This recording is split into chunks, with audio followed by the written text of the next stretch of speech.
안녕하십니까. 신인근대 국방TV 데일리 디펜스입니다. 오늘도 역시 아주 중요한 주제로 여러분들과 대화를 나눠보고 또 정보를 전달해 드리겠는데요.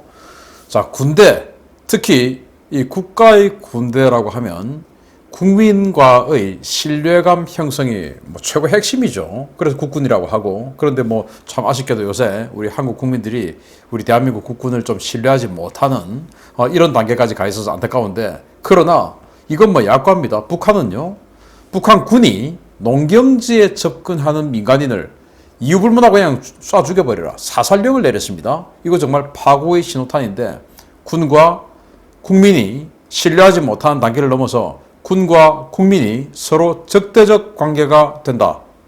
이게 지금 이런 나라가 존속이 되겠습니까? 지금 이 지경까지 가 있는데 도대체 무슨 일인지 한번 보겠습니다. 자, 북한의 총각들이 신북감 1순위는 돈 많은 과부다, 황금 만능주의가 확산되었다. 지금 이 대한민국의 여러 대선 주자들, 그 중에서도 여권의 대선 주자들은 공산사회주의 단계로 가기 위해서 몸부림들을 치고 있죠. 그런데 그 공산사회주의를 세계에서 가장 오랫동안 해오고 있는 나라들 중에 하나인 이 북한이 공산사회주의는 웬걸? 아니야, 황금 만능주의야.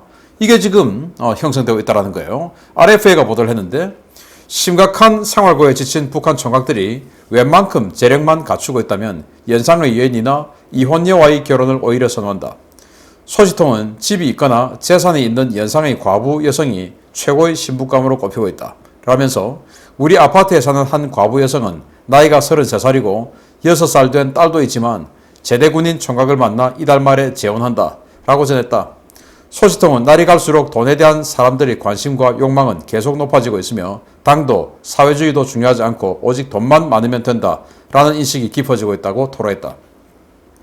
소식통은 당에서 우리식 사회주의 우월성이라며 요란하게 선전하던 누구나 고르게 잘 사는 평등 사회에 대한 희망은 이미 사라진 지 오래다 라면서, 우리나라는 지금 겉만 번지르르한 사회주의지 실제로는 돈이면 뭐든 다 가능한 황금 만능 사회로 변해가고 있다 라고 강조했다.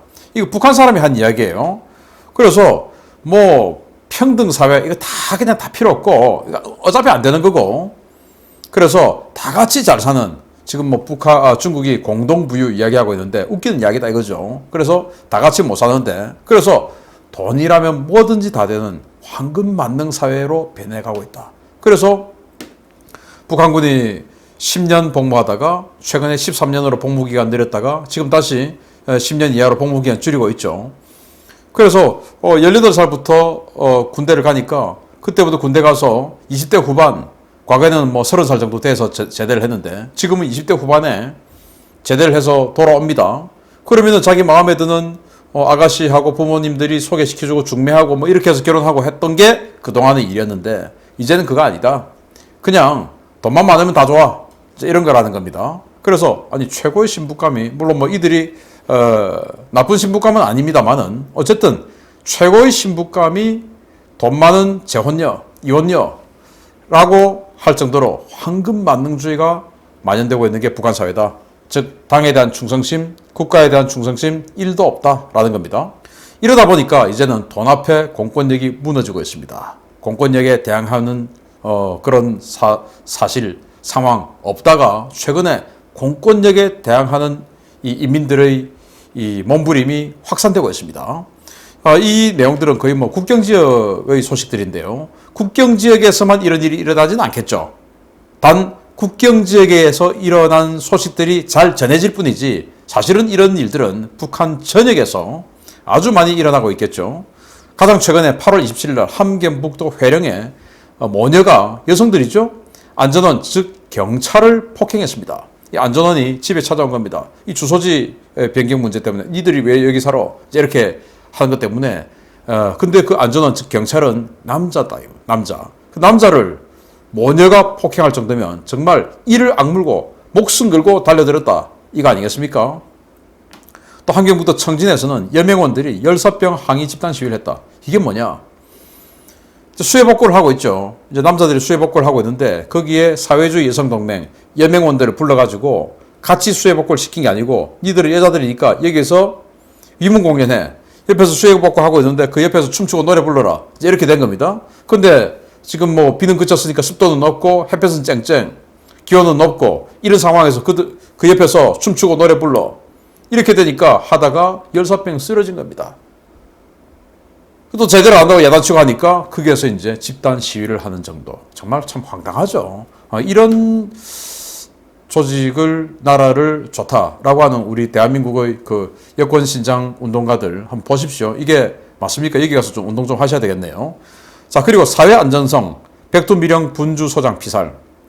뭐 이거 전에 알려드렸고, 그 백두미령이라고 하는 것은 김일성이가 과거에 항일 빨치산 운동 한다라는 그 본부 아니겠습니까? 거기를 감독하는 경찰서장이죠. 그걸 이제 때려 죽여버렸다 이겁니다. 그리고 함경북도 해산에서 장마당 동사무장, 그러니까 우리가 지금 한 동장쯤 되는 사람, 상인들이 자꾸 와서 단속하니까 집단 폭행해버리고, 뭐 이런 여러 가지 사건들, 폭풍군단하고 버스기사가 충돌했다. 폭풍군단이 돈을 안 내고 탔다 이겁니다, 버스를. 그래서 버스기사가 돈 내라 하니까, 야, 뭐 통일되면 줄게, 조국 통일되면 줄게, 이랬다라는 거예요. 그래서 이 버스기사가, 아니, 수령님 계실 때도 통일 안 되고, 장군님 계실 때도 통일 안 되는데, 지금 통일이 될 것 같아? 지금 줘, 그냥.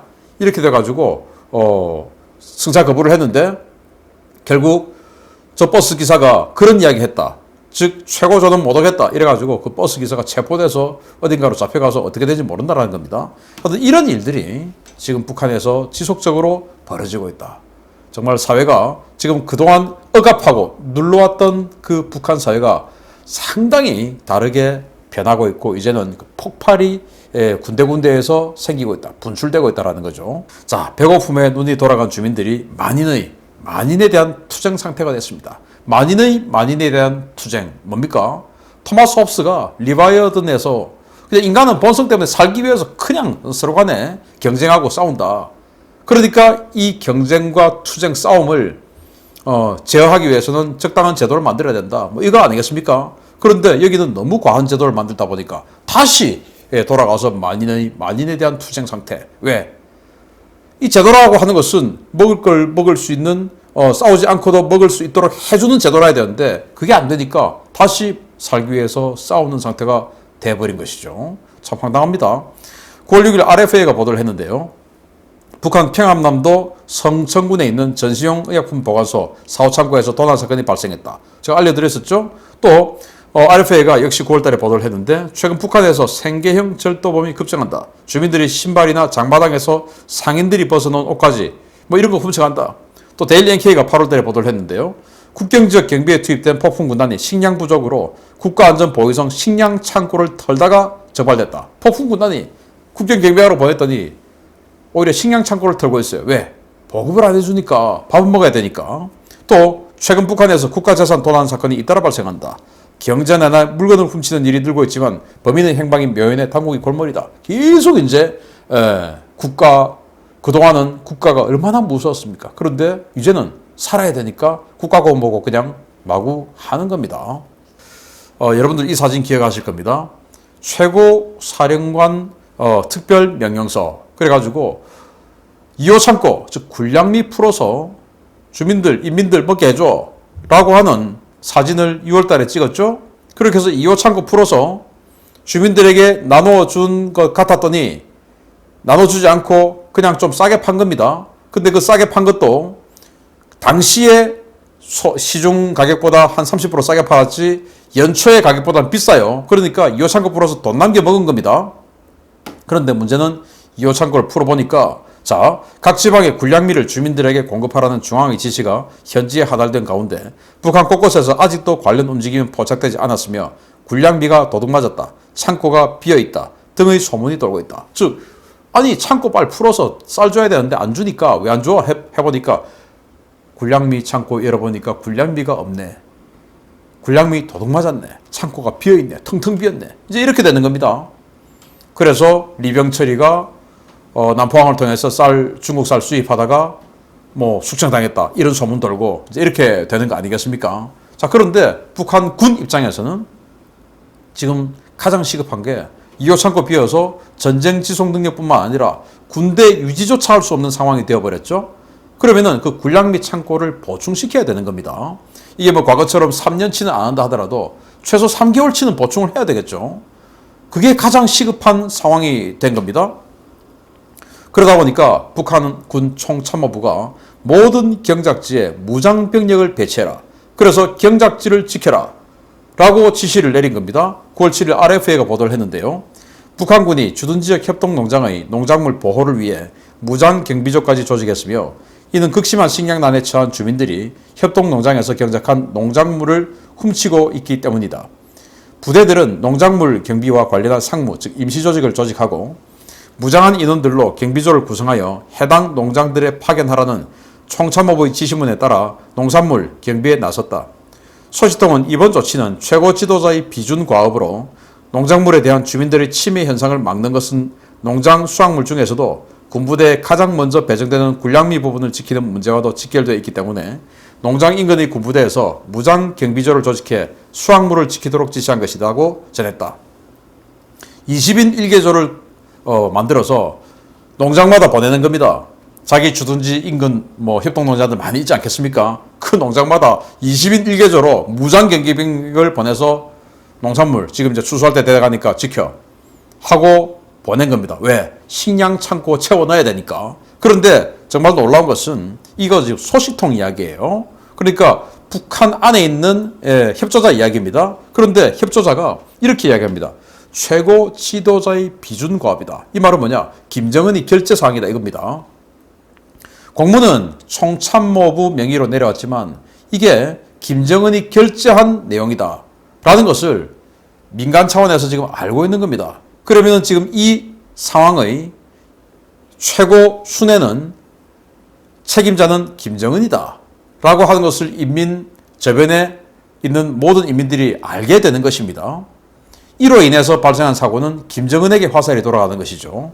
자, 그러면서 북한군은 주민에 대해서 경고를 합니다. 경작지에 접근하면 예고 없이 사살한다. 아니 국경도 아니고 국경에 밀수하면 또 국경에 탈북하면 예고 없이 사살하는 이 명령이 내려가 있는데 이건 그냥 자기 인민들, 자기 국민들을 논에, 밭에 접근하면 예고 없이 사살한다. 20명씩 무장 경계병을 보내가지고 우리로 치면 원두막 지어가지고 그 원두막에서 수박 깨먹고 있는 게 아니라 조준사격하겠다 이거 아니겠습니까? 자, RFA 보도 읽어보겠습니다. 총참모부에서는 대대, 연대, 사단 여단급 이상 간부들을 농작물 경비의 책임자로 임명하고 한 개 주에 20여 명의 군인들로 경비조를 구성하고 있다.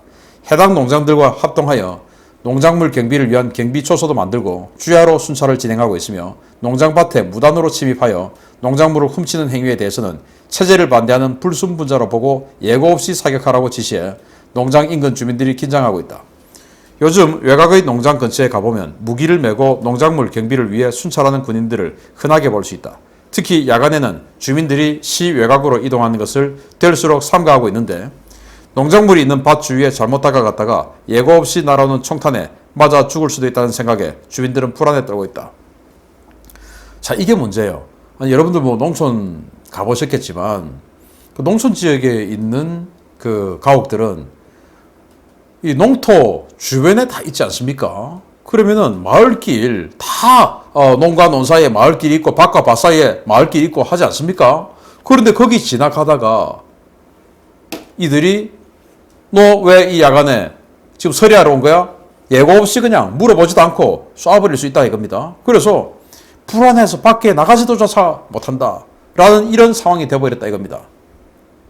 군인과 국민이, 군대와 인민이 이렇게 서로 긴장하는 사이가 되어버린 겁니다. 우리 대한민국 같은 이런 체제에서는 상상할 수 없는 이런 일들이 지금 북한에 벌어지고 있죠.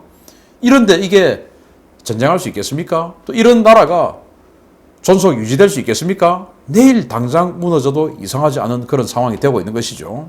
이런 나라, 이런 조직, 이런 세력, 이런 집단 더 이상 뒤를 봐줄 이유가 없는 그런 집단입니다. 도적대가 되어가고 있는 인민군대죠. 주민의 고통은 분노로 격화됩니다. 이렇게 주민들을 핍박하고 억압하고 수탈하는 마적대로 표현되는 이런 군대, 언제 폭동이 일어나도 이상하지 않죠. 그런데 정말로 이런 경비병력들로 인해서 자기 군량미 창고 채워놔야 되니까 눈에 불을 켜고 지키고 있는데 어차피 알지도 못하는 인민들 지나오는데 어차피 쏘라고 했으니까 쏘았어요. 자, 이게 전국에 한두 군데 계속 벌어지다 보면 이게 어마어마한 밀란의 단초가 되지는 않을까요? 왜? 아까 제가 보여드렸던 대로 국민들이 공권력에 저항하기 시작했습니다. 국가에 대한 충성심이 사라졌습니다. 황금 만능주의, 또 만인에 대한 만인의 투쟁 상태가 됐어요. 왜? 내가 살아야 되니까. 그래서 만인에 대한 만인의 투쟁 상태가 군인들로 인해서 발생하지 않을까라는 예측을 하게 되는 것이죠. 그래서 이런 와중에 구구절이라고 해가지고 최고의 층들에게만 고급 양복, 고급 양주를 포함한 최고급 선물 세트를 내려 보내주었다라는 소문 다 퍼지고, 그러면서 세배만 불리는 악질 독재 정권 물러가라 라는 시위 이제 곧 나오지 않을까요? 이런 나라를 더 이상 추앙하고 숭배하고 상전으로 모시는 자들, 우리가 존중해서는 안 되겠습니다. 그 자들 누군지 아시죠? 정권 바꿔야 됩니다. 바꾸려면 단합해야 됩니다. 마치겠습니다. 감사합니다.